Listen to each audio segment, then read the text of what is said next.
La caducidad, entonces decíamos, se da cuando ha transcurrido un plazo significativo pautado por el código. En el juicio ordinario es un plazo de 6 meses.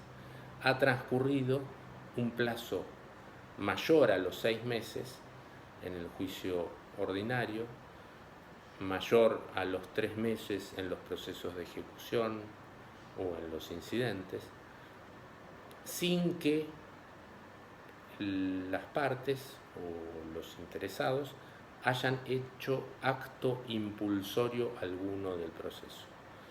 Transcurrido ese tiempo, el ordenamiento presume que hay un abandono del proceso, hay un desinterés en mantenerlo vivo y habilita la extinción del proceso por la falta de impulso. Es al mismo tiempo una sanción procesal y un modo de finalización del proceso. ¿Por qué es una sanción? Porque es la manera que tiene el ordenamiento de procurar que las partes y sus auxiliares obren diligentemente, impulsen diligentemente el proceso para evitar la demora innecesaria de los procesos. Un modo de procurar el ordenamiento, contribuir a que los procesos no sean eternos, es establecer la caducidad de instancia como modo anormal de terminación del proceso, que sanciona al litigante inactivo que deja pasar el tiempo sin impulsar adecuadamente el juicio, y sea de oficio el tribunal que advierte el transcurso del tiempo sin impulso y puede decretar de oficio la caducidad, o a petición de la contraparte se puede establecer una finalización del juicio por la falta de impulso dentro de los plazos establecidos por el artículo 310 del Código Procesal. Bien, hasta aquí la clasificación de los actos procesales. Vamos a avanzar ahora con las nociones de forma, lugar y tiempo de los actos procesales. Las veremos en ese orden porque en ese orden están en el cronograma. Verán que los autores la tratan de distinta manera. Generalmente se habla de lugar, tiempo y forma. Es lo mismo. Vamos por la forma. La forma es la manera en que el acto procesal se exterioriza y se vuelca en el proceso. La manera, la forma en que el acto procesal debe ser cumplido.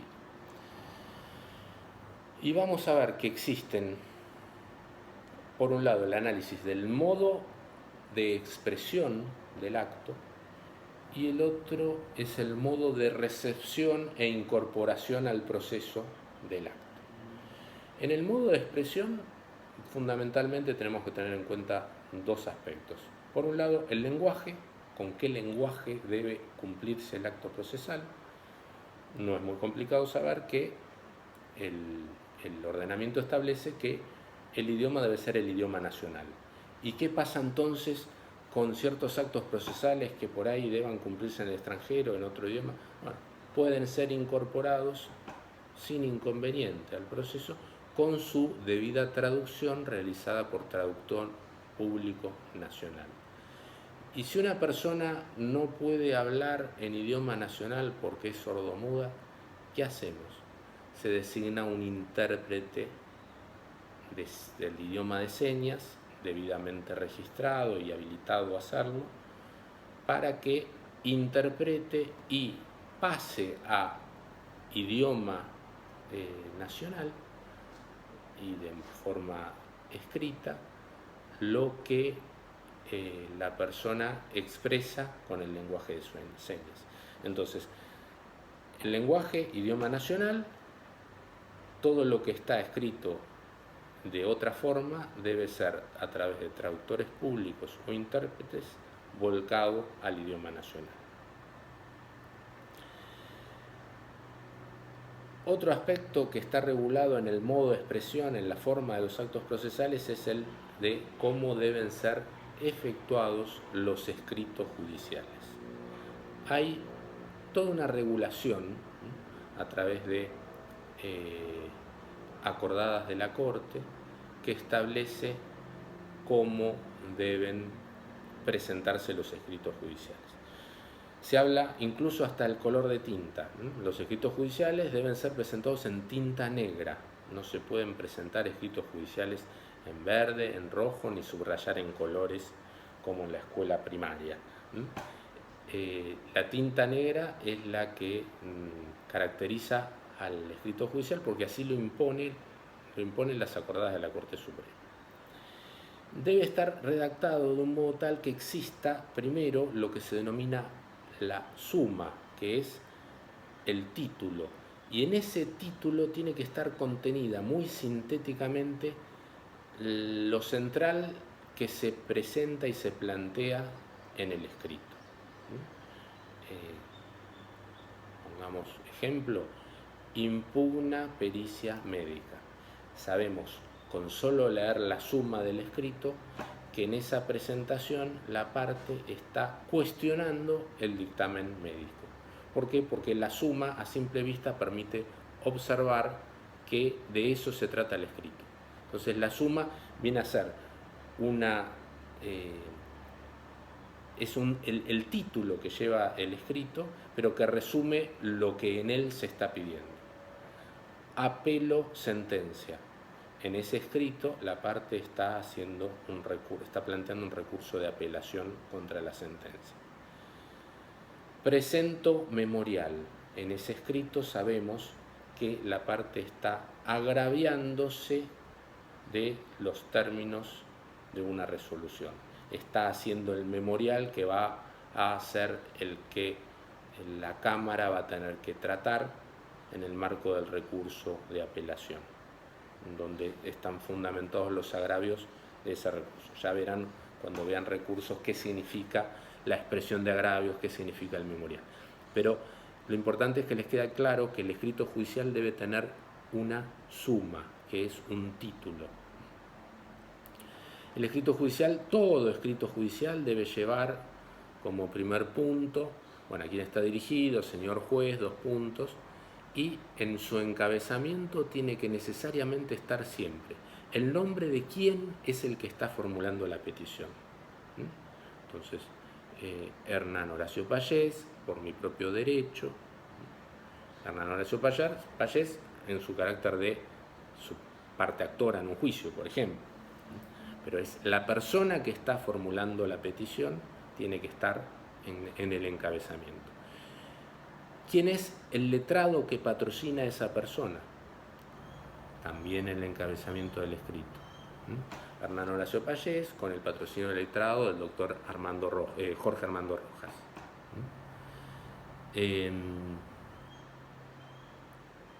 Tiene que estar plasmado también en el encabezamiento de todo escrito el domicilio procesal, que ustedes saben ahora, con el sistema de gestión judicial, el domicilio procesal ha caído prácticamente en absoluto desuso, y lo que rige fundamentalmente como domicilio en donde son válidas todas las comunicaciones fehacientes que se hagan a lo largo del proceso es el domicilio electrónico, que es el registro que el abogado tiene ante el sistema SWAMP de la Corte Suprema, que es el que lo habilita a el ejercicio en los tribunales. O sea, para poder ejercer como abogado actualmente en el fuero civil y en muchos fueros más de la ciudad de Buenos Aires, es necesario estar registrado y tener un domicilio electrónico en donde van a ser válidas todas las notificaciones que se cursen de manera electrónica en los procesos judiciales. Entonces, ese recaudo que la reglamentación establecía que debía ser el domicilio procesal, hoy se cumple con el domicilio electrónico. Otro dato fundamental que debe estar en el encabezamiento de los escritos es la carátula del juicio. La carátula del juicio está conformada por el nombre del actor, el nombre del demandado y el objeto del juicio.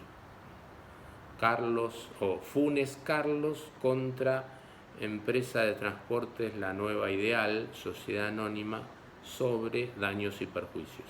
Esa es la carátula de un juicio típico de accidente de tránsito.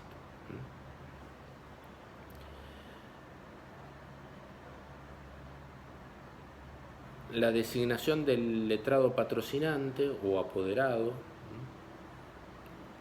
dice la reglamentación que debe ser individualizado, además de con el nombre, con su número de registro de tomo y folio ante el Colegio Público de Abogados. Antiguamente ese registro lo llevaba la Corte Suprema, hoy por hoy es el Colegio Público de Abogados en Capital Federal. En Provincia de Buenos Aires están los colegios provinciales. El número de tomo y folio tiene que estar individualizado juntamente con los datos del abogado.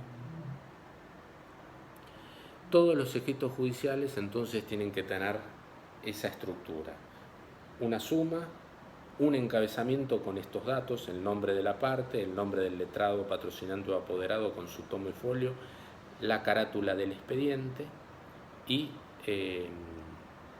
el domicilio electrónico que tienen constituido en el proceso o que constituyen si es la primera presentación que se efectúa. Y en el desarrollo del escrito, bueno, ¿qué es lo que se peticiona fundamentalmente?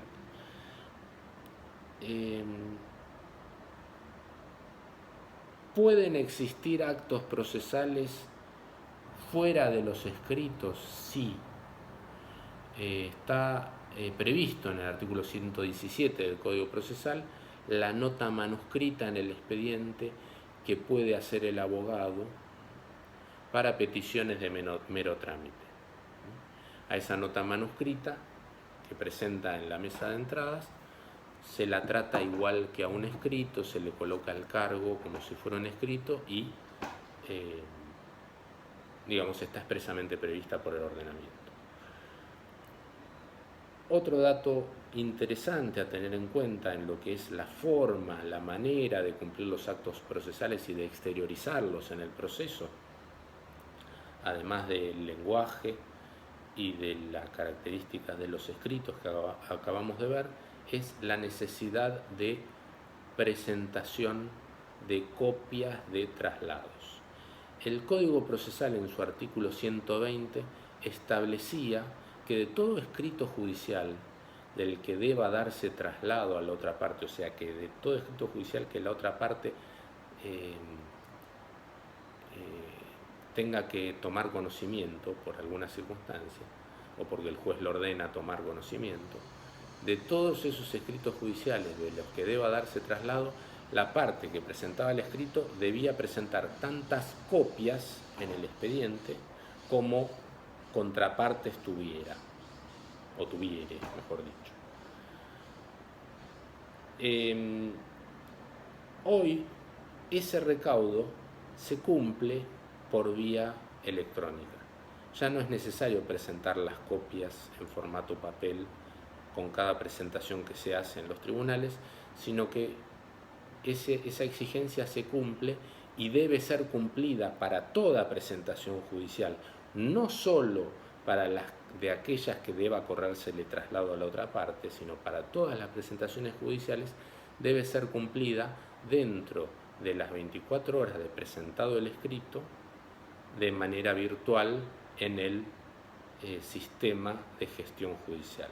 Es decir, el abogado lo que tiene que hacer es presentar el escrito en la mesa de entradas del juzgado y ese mismo día, antes o después, pero dentro de las 24 horas, de ese mismo escrito que presentó, subir el scan o el archivo de Word al sistema de gestión judicial para que quede incorporado al expediente virtual que se lleva a través del sistema Lex 100, que es el sistema de gestión judicial con el que trabajan los juzgados.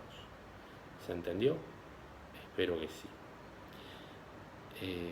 La no presentación antiguamente de las copias en formato papel, hoy de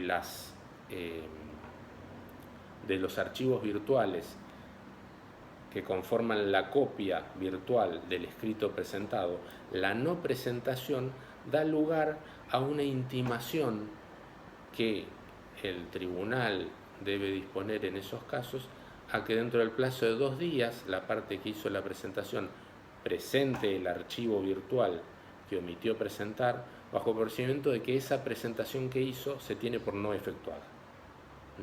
Entonces, si uno no presenta la copia virtual, está poniendo en riesgo la defensa de los derechos del cliente, por cuanto esa presentación que hizo muy probablemente sea tenida por no producida en el proceso, lo cual tiene una gravedad suprema. En muchos casos se pierde un juicio por no haber presentado las copias de un escrito central fundamental que se termina mandando desglosar y se lo tiene por no presentado por el solo hecho de que no se presentó la copia virtual dentro del plazo indicado por el tribunal y establecido por el artículo 120 del Código Procesal.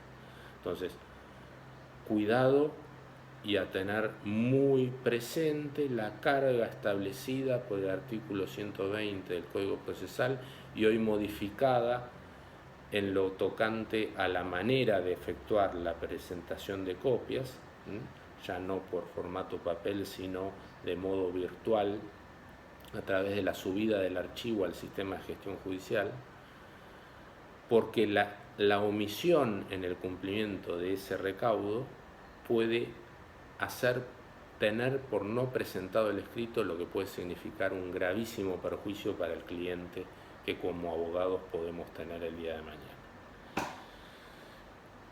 Bien, entonces estos eran los modos de expresión de los actos procesales en lo que atañe al lenguaje y la forma de presentación de los escritos. Veamos ahora el modo de recepción, cómo se reciben esos actos procesales en el proceso. En lo que se refiere a escritos, se reciben con la colocación del cargo. El cargo es una constancia de recepción en el tribunal que establece el dato del tribunal, la fecha, la hora en que se hizo la presentación y se deja constancia de si esa presentación vino firmada por letrado o sin firma de letrado. Ese cargo es suscripto por un funcionario del tribunal, generalmente el prosecretario administrativo, es función típica del prosecretario administrativo. En algunos tribunales esta función ha sido ampliada a otros funcionarios, otros empleados del tribunal, incluso quien puede lo más, lo puede lo menos, puede el cargo ser suscripto por el secretario del tribunal o incluso por el juez. Generalmente no lo hacen, pero lo cierto es que es lo que le da la fecha cierta al escrito judicial y lo que lo transforma en un acto público incorporado al expediente judicial. Otro modo de recibir, esto digamos, los escritos se reciben y se incorporan al expediente a través de esta actuación, este acto que es la colocación del cargo. Otro modo de recibir la exteriorización del acto procesal es el que se da en las audiencias que se toman en el tribunal. Las audiencias pueden ser incorporadas al proceso por actas, que son, digamos, hojas escritas en donde se vuelca un resumen de lo que acontece ante el juez o ante el secretario del tribunal, en donde se toma una audiencia, sea la audiencia preliminar, que es tomada por el titular del juzgado, sean las audiencias testimoniales, que puede tomarlas el juez o puede delegar su seguimiento al secretario del tribunal.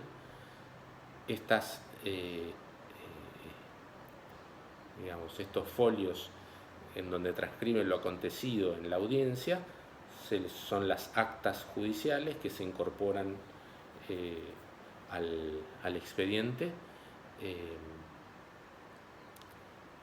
con un relato de lo que va aconteciendo a lo largo de la audiencia. Estas actas pueden ser suplidas también o se le puede incorporar al acta volcada manuscrita la videofilmación del acto. Hoy por hoy hay sistemas de videofilmación que están patrocinados o están, digamos, absolutamente aceptados por los tribunales, que permiten que el acta sea tomada de modo filmado y que esa filmación quede incorporada al sistema de gestión judicial, al sistema de gestión del expediente, de modo tal que uno desde su casa puede ingresar al sistema de gestión judicial y meterse en el link pertinente que tiene que ver con el juicio de que se trata y observar la audiencia que se llevó a cabo, la videofilmación de la audiencia que se llevó a cabo desde su estudio, desde su casa.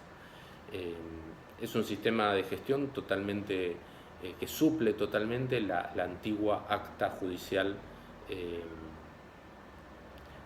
escrita, pero digamos van en paralelo, puede usarse una o la otra. Lo que generalmente ocurre es que se vuelca en un acta escrita la comparecencia de las partes a la audiencia y se incorporan las firmas de las partes a la audiencia y se deja constancia que todo el contenido de lo desarrollado a lo largo de la audiencia queda videograbado en un archivo que se incorpora al sistema.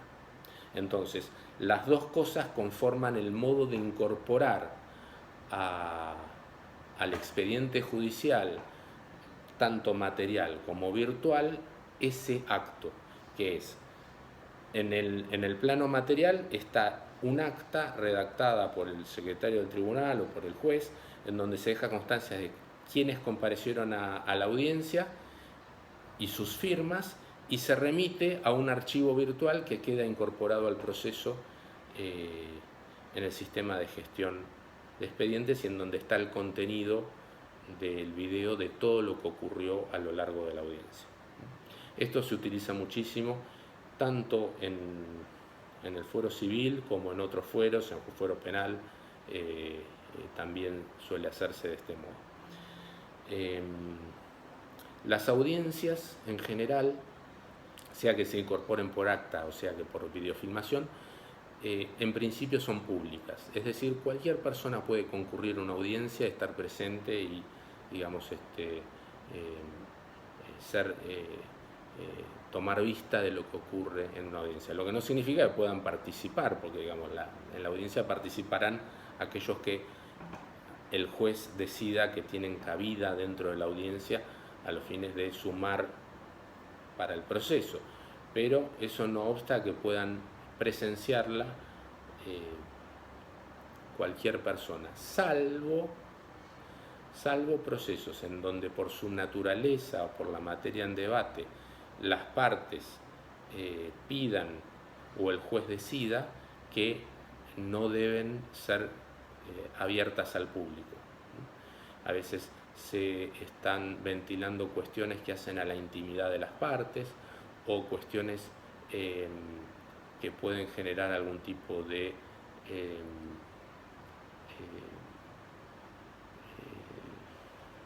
afectación íntima de alguno de los sujetos procesales, y en esos casos no hay por qué hacerlas públicas y es lógico que el juez decida o que las partes peticionen con favorable acogida por parte del tribunal que esas audiencias no sean públicas. Y las que por su naturaleza no son públicas son las que tienen que ver con asuntos de familia, que son siempre de carácter reservado, digamos, porque hacen las cuestiones que allí se debaten hacen la intimidad familiar y no es un tema que merezca la compulsa pública de lo que pueda acontecer ahí en esos ámbitos. Generalmente están involucrados intereses de menores y por ende eso también propicia que este tipo de audiencias no sean públicas. Las audiencias, en lo que hace a la audiencia preliminar, debe ser bajo pena de nulidad presenciada por el juez. En esa misma audiencia suele tomarse, si es que las partes lo peticionan y tiene sentido, la audiencia confesional, que también se debe hacer siempre en presencia del juez, y las audiencias de prueba por lo general pueden ser presenciadas por el juez, pero también el juez está facultado a delegar su dirección y su cumplimiento a el secretario del tribunal, con lo cual muchas veces las audiencias de testigos o alguna otra audiencia de prueba no es indispensable que cuente con la presencia del juez. Todas las audiencias deben ser fijadas con una antelación no menor a los 3 días, salvo que por razones de urgencia el juez establezca excepcionalmente un plazo menor entre la decisión de convocar a las partes a la audiencia y la audiencia, sino siempre por lo menos con 3 días de anticipación, y son convocadas bajo el apercibimiento de que la parte que no concurriese, digamos que la audiencia se va a tomar más allá de que la parte no concurriera a ella con las partes que estén presentes. De alguna manera la ausencia de la parte a una audiencia convocada por el tribunal le impide ejercer los derechos que a través de la presencia en la audiencia podrían ser ejercidos, con lo cual es un perjuicio el no concurrir debido a este apercibimiento previsto expresamente por el inciso tercero del artículo 125 del Código Procesal, cuando nos habla de las características de las audiencias. Bien, hasta aquí la forma de los actos procesales. Vamos ahora a ver el lugar de los actos procesales. El lugar, en principio, siempre es dentro del ámbito de la sede del tribunal. La sede del juzgado es el lugar prototípico donde se llevan a cabo los actos procesales. La mayoría de ellos se ocurren ahí. ¿Cuáles son las excepciones? Bueno, algunos actos excepcionalmente no pueden cumplirse ni deben cumplirse dentro de la sede del tribunal. Estos fundamentalmente serían la audiencia confesional o la audiencia testimonial, cuando una de las partes, la absolvente en la confesional o el testigo en la testimonial, no pudiese, por razones de salud, por razones de edad o por alguna otra circunstancia, no pudiese trasladarse al tribunal, el tribunal puede fijar la audiencia y tomarla, trasladarse el tribunal, trasladarse el juez, el secretario, al lugar donde se encuentra la persona y recibir en ese lugar la declaración testimonial o recibir en ese lugar la audiencia confesional. No es muy habitual, pero sucede. En casos de necesidad se toman las audiencias, se constituye el tribunal en algún lugar donde está la persona a la quien se le debe tomar declaración. Esa es una hipótesis de un lugar distinto al tribunal. Otro supuesto típico es el reconocimiento judicial de lugares.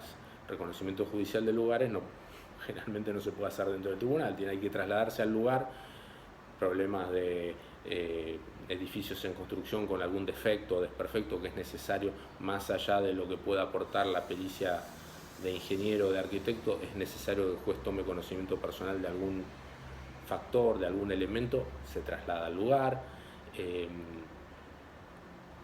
Hoy por hoy hay que reconocer que con la aplicación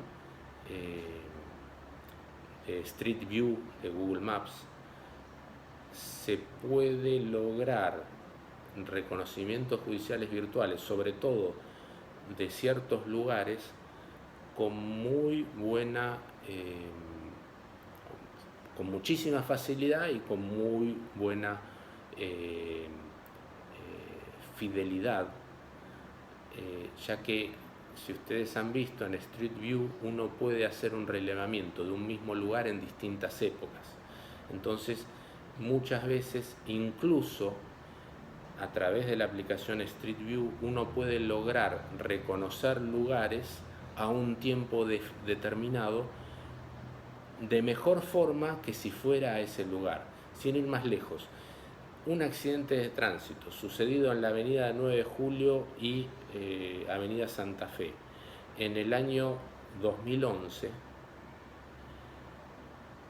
difícilmente pueda ser útil desplazarse hoy a ese lugar, porque la avenida Santa Fe y 9 de Julio ha modificado sustancialmente su dinámica de circulación del tráfico hoy respecto a lo que ocurría en 2011. En 2011 no estaba el Metrobús. De modo tal que si uno quiere ver efectivamente cómo era esa intersección en 2011, va a tener una más acabada imagen posible si se mete en Street View y va a las imágenes y vistas de ese lugar en 2011 que si va hoy al lugar.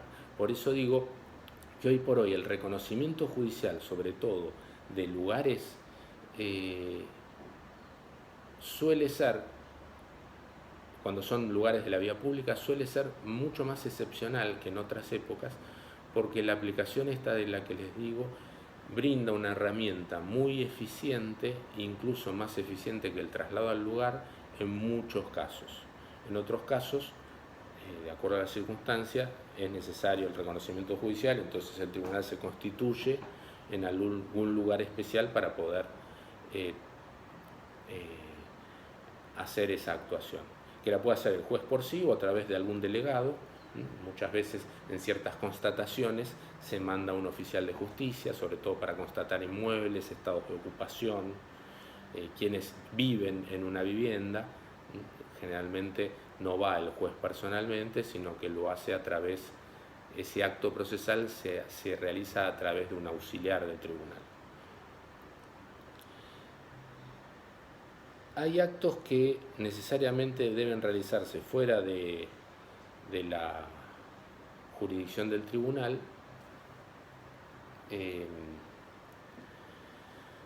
y en esos casos se recurre a el pedido a otros jueces, a los jueces de extraña jurisdicción, pedido que se realiza a través de los oficios Ley 22.172, que es la ley que regula el convenio interjurisdiccional de asistencia recíproca entre jueces. Entonces, si yo tengo que realizar una diligencia como juez de capital en un predio situado en Entre Ríos y tengo que constatar si en un campo se encuentran deterioradas unas plantaciones de arándanos, esa gestión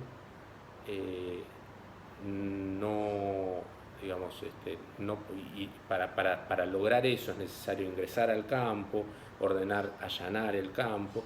Entonces yo no tengo jurisdicción para disponer una medida de allanamiento en extraña jurisdicción ni de requerir la asistencia de la fuerza pública en extraña jurisdicción. Se la debo pedir por vía de oficio, Ley 22.172, al juez de Entre Ríos, que en virtud de mi pedido ordena a la policía y al oficial de justicia del lugar constituirse en el campo de Entre Ríos y hacer la constatación que yo le estoy pidiendo, y una vez que obtiene ese resultado me lo manda a mí y lo incorpora al proceso.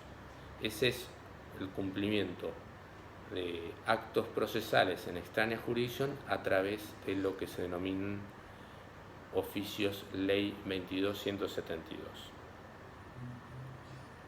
También se realizan fuera del ámbito del tribunal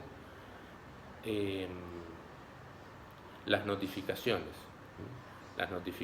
por cédula que deben realizarse en el domicilio real de las personas. Generalmente se hacen a través de un oficial notificador que va, delegado por el tribunal a practicar la diligencia en el domicilio de la persona. Esa actuación es típica, una excepción a los actos procesales que se realizan en la sede del tribunal. Lo mismo lo que decía antes del oficial de justicia cuando hablaba de reconocimiento judicial, el oficial de justicia que cumple diligencias por toda la ciudad, sea constatando inmuebles, sea cumpliendo órdenes de lanzamiento. realizando embargo de bienes muebles en domicilios.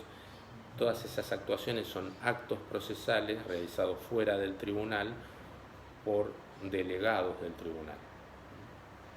Excepciones a la regla general del lugar de realización de los actos procesales, sede del tribunal. El principio de la sede del tribunal cede ante estos casos que estamos viendo, que son los excepcionales.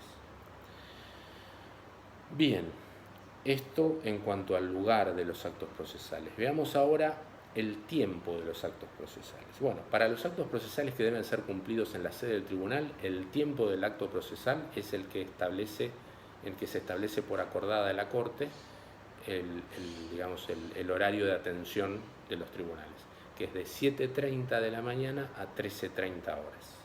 Independientemente de que generalmente los tribunales siguen trabajando después de las 13:30, hay funcionarios, empleados y magistrados que siguen trabajando varias horas después, pero lo cierto es que el horario para la realización de los actos procesales es de 7:30 a 13:30. Si una audiencia está en curso y se prolonga más allá de las 13:30, en principio sin necesidad de ninguna resolución judicial, se habilita el horario hasta la finalización de la audiencia, si es que esta no va a demorar muchas horas más. De lo contrario, está entre las potestades del juez establecer la continuidad de la audiencia, suspenderla en algún momento de la tarde y continuarla al día siguiente. Pero en principio el horario hábil para realizar los actos procesales es de 7:30 a 13:30.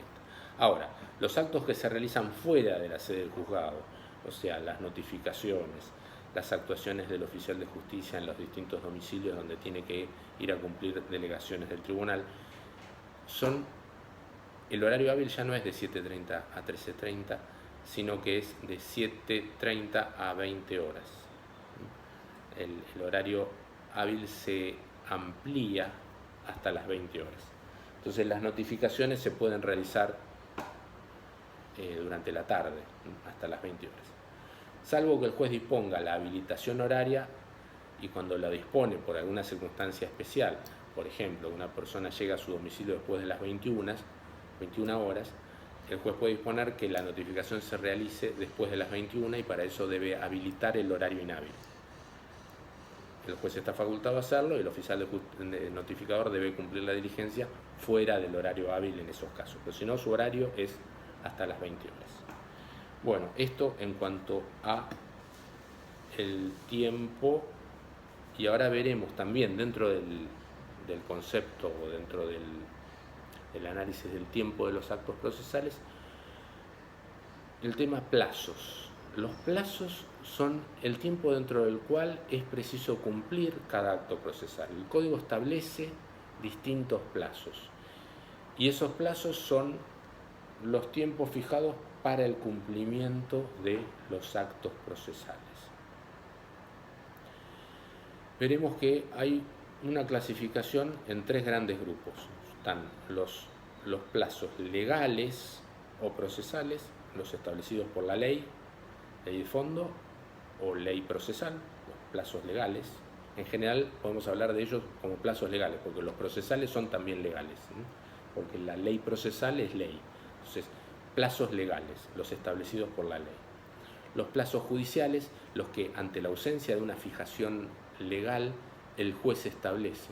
Entonces el juez establece un plazo, que es un plazo no establecido por la ley, sino fijado por el juez. El juez en ninguna norma del código dice cuál es el plazo para que un perito presente su informe pericial. El juez fija ese plazo, le fija al perito un plazo de 15 días. O si la cuestión es muy compleja, le fija un plazo de 20 días. Es un plazo judicial, no es un plazo legal.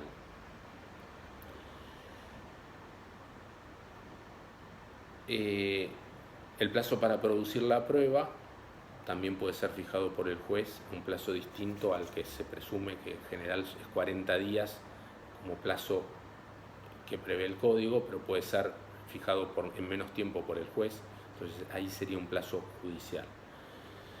Y tenemos los plazos convencionales, que son los que las partes pactan. Las partes pueden pactar plazos diferentes a los legales. Si las partes están de acuerdo en establecer un plazo diferente al legal y lo pactan así, no hay ningún problema, y ahí rige un plazo convencional. También en los acuerdos o en los, digamos, en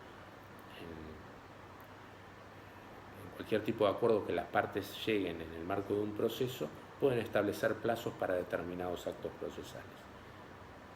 Y en esos casos, el plazo que rige, en principio, es el establecido por las partes. Y en su defecto puede el juez fijar un plazo si es que las partes generan algún tipo de controversia. El juez resolverá la cuestión fijando un plazo ante la desinteligencia de digamos, de la interpretación de un plazo convencional. Pero en principio las tres categorías son plazos legales, plazos judiciales y plazos convencionales. Otra clasificación de los plazos procesales es la que podemos decir que distingue los plazos perentorios de los no perentorios. Ustedes saben, porque lo hemos visto cuando hemos visto los sistemas procesales, principios y sistemas procesales, que nuestro ordenamiento procesal adopta el sistema de la preclusión.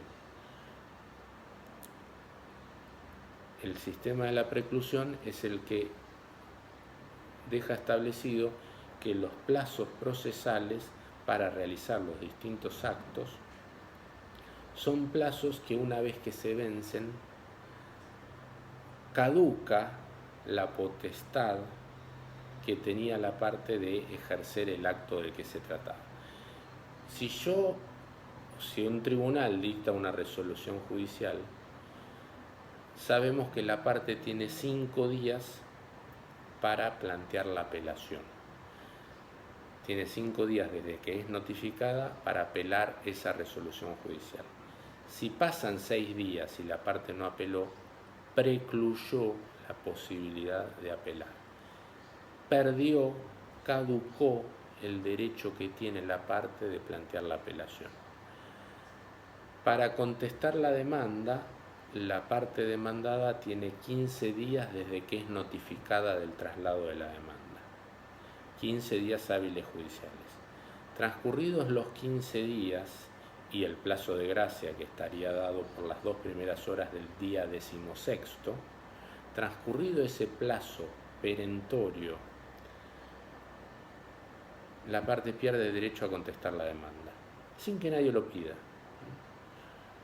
Pierde el derecho, ya no puede contestar demanda. La demanda que contesta al día 18 es extemporánea y se desglosa y se le devuelve. ¿Por qué? Porque los plazos son perentorios. El sistema procesal nuestro es perentorio. En materia civil es perentorio. Estos plazos perentorios también se los llama plazos preclusivos, de la preclusión, perentoriedad y preclusión son sinónimos. O plazos fatales. Van a escuchar que a veces hablan, no, es un plazo fatal. Plazo fatal es un plazo que una vez que se cumplió, uno pierde el derecho que no ejerció hasta ese momento.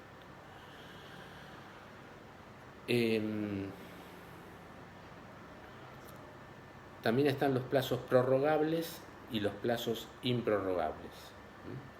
Los plazos prorrogables son aquellos que antes de vencer la parte puede pedir la prórroga para determinado acto procesal que está pendiente. A una parte se le intima a pagar la tasa de justicia dentro del plazo de 10 días bajo apercibimiento de multa. La parte viene al día 8 y dice, solicito que me concedan 5 días más porque en realidad no conseguí que mi cliente me girara el dinero, bla, bla, bla. Hace una presentación pidiendo una prórroga del plazo.